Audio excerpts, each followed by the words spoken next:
आप देख रहे हैं नेट्रिक न्यूज, साहस सच कहने का। हमारे साथ मौजूद हैं यूपी सरकार में कृषि मंत्री सूर्य प्रताप शाही जी।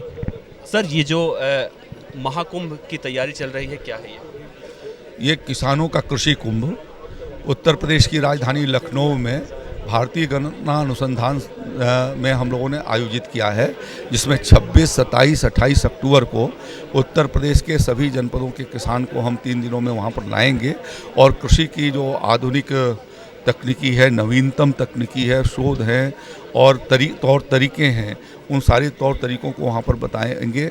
अच्छी नस्लों के जो मवेशी हैं उनको वहाँ पर भी ला करके और किसानों को प्रेरित किया जाएगा कि वो ठीक प्रकार से यदि उनका पालन करते हैं तो दूध की उत्पादकता बढ़ाई जा सकती है। लेयर फार्मिंग है और मछली के भीतर मछली उत्पादन है, तो उनके कुछ जो हमारे यहाँ बेहतर जिन लोगों ने काम किया है उनको भी हम वहाँ पर आमंत्रित करेंगे। किस तरीके से कम पानी का इस्तेमाल करके, कम ज़मीन का इस्तेमाल करके मछली के माध्यम से कैसे आमदनी को बढ़ाया जा सकता है। मधुमक्खी का पालन करके, मधुमक्खी में खर्चा बहुत कम है लेकिन आमदनी अच्छी है, तो यदि वो मधुमक्खी पालन करते हैं तो उससे उनको किसान को ताकत बढ़ेगी, मशरूम उत्पादन से बढ़ा सकते हैं। और नए प्रकार की आज की बाज़ार के मांग के हिसाब से यदि किसान उत्पादन करता है, ख़ास तौर पर मोटे मिलेट्स का उत्पादन करता है, मोटे अनाजों का करता है और जिसमें जो है वो पोषाहार पौष्टिक तत्व ज़्यादा हैं, तो उसकी डिमांड मार्केट के भीतर ज़्यादा है। तो ऐसे चीज़ों पर उनको प्रोत्साहित करना, कृषि का विविधीकरण करना, कृषि का मल्टी क्रॉपिंग करना, बहुफसली को लगाया जाना, तो इन माध्यमों से किसान अपनी आमदनी को बढ़ा सकता है। तो उस दृष्टि से उसको वहाँ पर जागरूक करके और उधर वो उनको प्रेरित करना कि वो उसका इस्तेमाल करें। फिर पूर्वांचल की बात करें, पूर्वांचल में पहले अरहर काफ़ी अच्छी फसल होती थी, लेकिन अब पिछले कुछ सालों से एकदम सा खत्म हो गया। उसके लिए क्या कर रही है सरकार? देखिए, पूर्वांचल में सिंचाई और वर्षा अधिक है। अरहर उन जगहों पर होती है जहाँ पर कम पानी पैदा होता है, तो वहाँ जहाँ उत्तर प्रदेश का, जैसे हमने बताया कि लगभग 87% ज़मीन सिंचित है और उत्तर प्रदेश के सभी क्षेत्रों में पर्याप्त वर्षा होती है, तो इसलिए किसान और आगे उधर से बदल करके दूसरे फसलों पर जा रहा है। उत्तर प्रदेश में गन्ना की फसल बहुत ज़्यादा उन्होंने लगाई। अब उत्तर प्रदेश में इस साल हमने उड़द पर, मूंग पर, चना पर बहुत बल दिया और अरहर पर भी दिया है और सोयाबीन पर दिया है, तो इनके रकबे में बढ़ोतरी हुई है।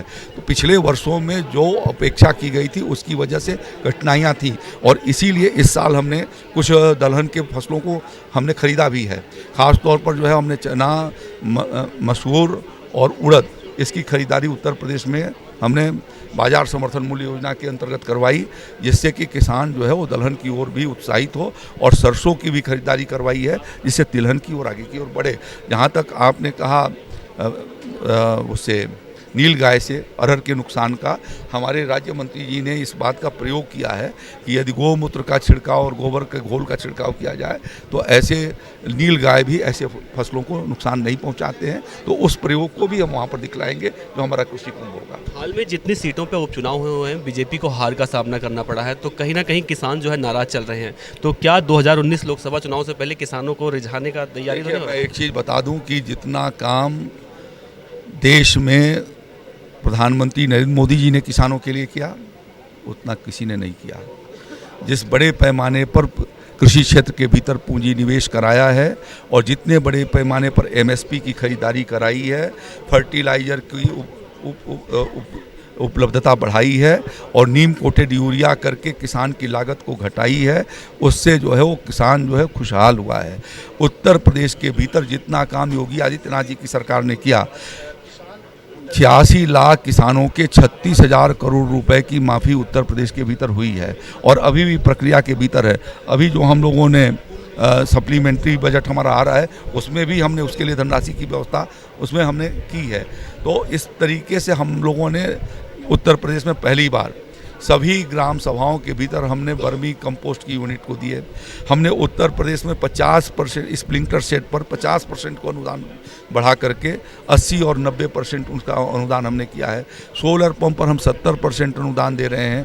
तो हमारी कोशिश ये है कि कृषि क्षेत्र के भीतर विभिन्न प्रकार की सुविधाओं को देकर, अभी हमने आपको बताया कि इस साल हम लोगों ने लगभग 53 लाख मीट्रिक टन गेहूं की खरीदारी की है, कभी उत्तर प्रदेश में नहीं हुई थी।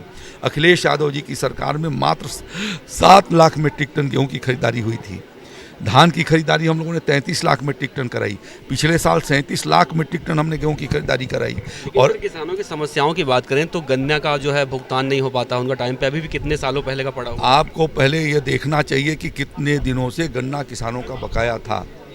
2013, 2014, 2015, 2016 और 2017, 19 मार्च के पहले भाजपा की और योगी आदित्यनाथ की सरकार नहीं थी और उन लोगों ने 14,500 करोड़ रुपए बकाए छोड़ करके उन सालों के गए थे। मेरी सरकार ने, योगी आदित्यनाथ जी की सरकार ने 14, 15, 15, 16, 16, 17 के सभी बकायों का भुगतान पूरा करा दिया। जो बकाया वो 14,500 छोड़ करके गए थे, आज हमारा, जब मैंने आपको बताया कि इस साल उनके ज़माने में 67 लाख मीट्रिक टन चीनी का पैदावार हुआ था, हमारे ज़माने में 1,20,00,000 मीट्रिक टन चीनी का पैदावार हुआ है।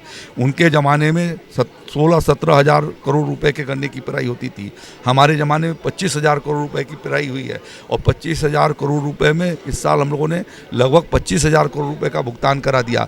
जो एरियर 14,500 करोड़ का आ रहा था उसको घटा करके 10,000 करोड़ के नीचे पहुँचा दिए। तो ये हमारी बड़ी अचीवमेंट है 1.25 साल के भीतर। तो हमारे साथ बातचीत करने के लिए मौजूद थे यूपी सरकार में कृषि मंत्री सूर्य प्रताप शाही। इनका साफ तौर से कहना है कि 26 से 28 अक्टूबर को कृषि कुंभ के नाम से यूपी सरकार जो है एक आयोजन करने जा रही है, जिसमें किसानों के लिए काफ़ी कुछ बताया जाएगा।